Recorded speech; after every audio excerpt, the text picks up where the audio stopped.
قربان جائیے، گھر میں تو کھانے کے لیے 2 وقت کا کھانا میسر نہیں، اور اللہ کہہ رہے ہیں زکوٰۃ دینی ہے۔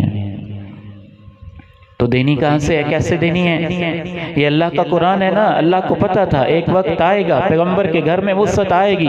جناب صدیق کے دور میں فتوحات ہوئیں، جناب عمر کے دور میں فتوحات ہوئیں، جناب عثمان غنی کے دور میں فتوحات ہوئیں، جناب علی کے دور میں فتوحات ہوئیں، اور ان خلفائے راشدین نے ہماری ماؤں کا، پیغمبر کی بیویوں کا اتنا احترام کیا۔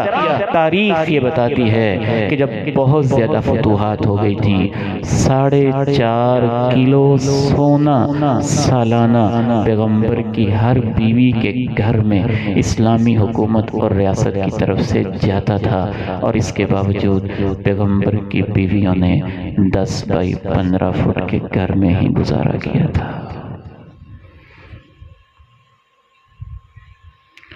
5 کلو کے لگ بھگ سونا پیغمبر کی ہر بیوی کو ملتا تھا خلفائے راشدین کی طرف سے، لیکن اسی مجلس کے اندر بیٹھے بیٹھے ہی غریبوں میں تقسیم ہو جاتا تھا۔